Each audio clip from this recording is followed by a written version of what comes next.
Hello बच्चों, कैसे हैं आप सब। आई होप कि आप सब बहुत बढ़िया हैं। आज हम करने वाले हैं आंतरिक मूल्यांकन प्रश्न पत्र 2021-22 का प्रैक्टिस सेट। और बच्चों, इसी के आधार पर आपका 17 जनवरी से प्रतिभा पर्व होने वाला है। और आपको यदि डेट पता ना हो कि क्या किस डेट को आपका क्या होने वाला है, मतलब आपको कॉपी कब मिलेंगी, कब कॉपी जमा करनी है, तो इसके लिए मैं अलग से वीडियो बना दूंगा। आप मुझे कमेंट बॉक्स में ज़रूर बताएं, ठीक है, यदि आपको ना पता हो तो। चलिए बच्चों, शुरू करते हैं प्रैक्टिस। इसी के आधार पर आपका प्रश्न पत्र आएगा, ठीक है बच्चों। देखिए, सबसे पहले जो है आपको एक क्या दिया गया है, आपको एक पैराग्राफ दिया गया है, गद्यांश दिया गया है, ठीक है। इस गद्यांश को आप वीडियो को पॉज करके पढ़ लें। मैंने तो इस गद्यांश को पढ़ लिया है, ठीक है। कनू जो है अपने पापा को बहुत याद कर रही है, क्योंकि उसके पापा जो है भोपाल में जॉब करते हैं, ठीक है। तो उसके पापा ने उसको एक पत्र लिखा, और पत्र जो है उसकी नींद में आया, और पत्र ने अपने बारे में पूरा विवरण दिया कि कैसे कोई पत्र लिखता है, इसके बाद कैसे डाकिया उसको ले जाता है, उस पर कौन सी मोहर लगाई जाती है, टिकट लगाए जाते हैं, और इसके बाद जो है आपको, और कैसे जो है वो चिट्ठी जो है फिर रिसीव होती है घर घर में, और डाकिया उनको भेजने के लिए जाता है, ठीक है बच्चों। तो देखो, आप इसको कंप्लीट कर लें। और फिर है पहला प्रश्न, कहा गया है कि कनू के पापा कहाँ नौकरी करते थे। तो बच्चों, सही आंसर हो जाएगा, कनू के पापा जो है भोपाल में नौकरी करते थे, ठीक है।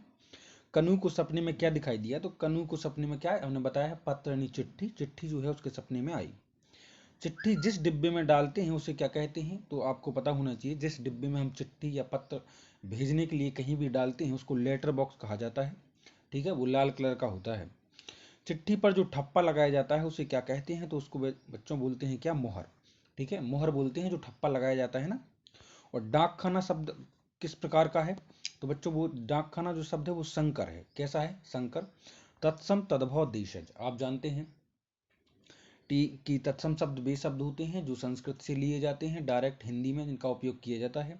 तद्भव अपने हिंदी के ही होते हैं, और देशज शब्द होते हैं अपने जो है देश के, ठीक है। और संकर होते हैं मिक्स्ड, याद रखना कैसे, मिक्स्ड डाक खाना, ठीक है।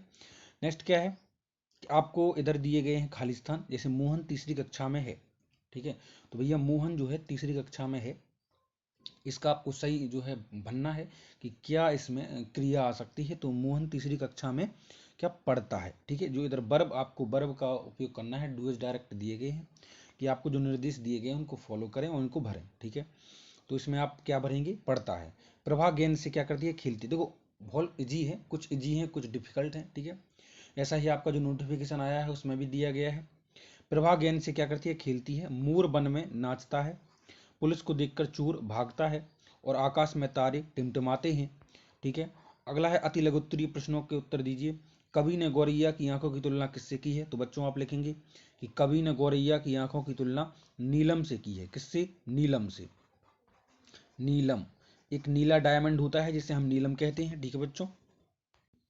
तो बच्चों, इसका सही आंसर क्या हो जाएगा, आपको पता चल गया है कि इसका सही आंसर हो जाएगा, कवि ने गौरैया की आंखों की तुलना किससे की है, नीलम से की है, ठीक है।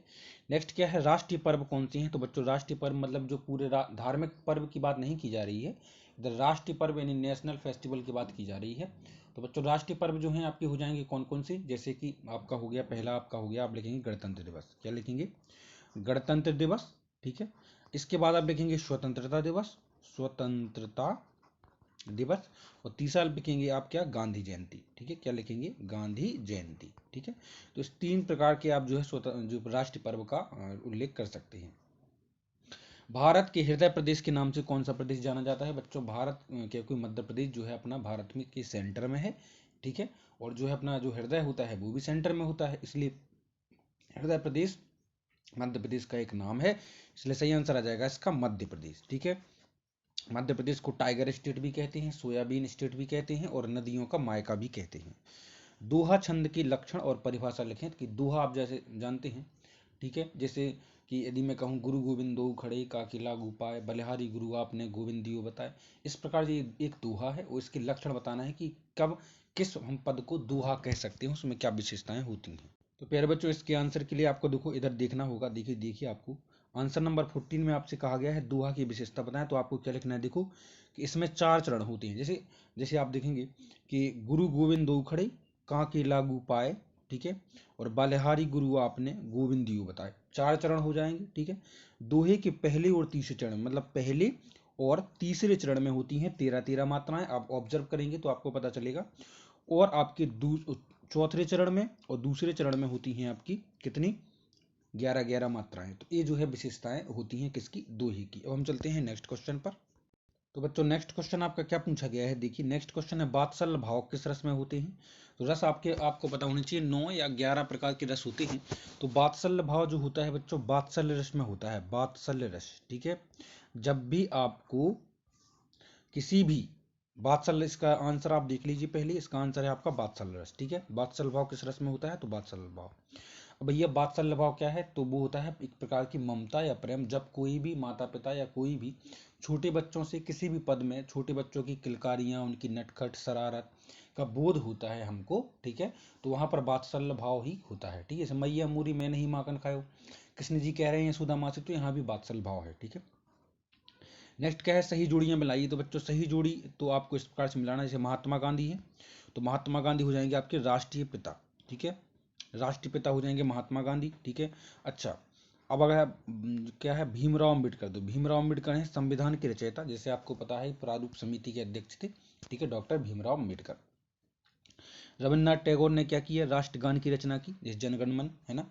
और अगला है बंकिम चंद्र चटर्जी, तो इन्होंने राष्ट्रीय गीत की रचना की, ठीक है, वंदे मातरम। और जवाहरलाल नेहरू जो है हमारे भारत के प्रथम प्रधानमंत्री हुए, ठीक है। इस तरह से आप इसको कंप्लीट कर सकते हैं। नेक्स्ट वीडियो जल्दी ही मैं मैथ, साइंस, सोशल साइंस और संस्कृत इंग्लिश पर लेकर आऊँगा। तो वीडियो को लाइक और चैनल सब्सक्राइब करें, और मिलते हैं आपसे नेक्स्ट वीडियो में। और डिस्क्रिप्शन में आपको एक प्रतिभा पर्व का सैम्पल पेपर भी मिल जाएगा, या आप वीडियो पर जाकर भी सर्च कर सकते हैं, तो वहाँ से अगर आप फुल प्रैक्टिस कर सकते हैं, ठीक है। तो चलिए बच्चों, वीडियो को यहीं विराम देते हैं, मिलते हैं आपसे नेक्स्ट वीडियो में जल्दी ही बच्चों, टेक केयर।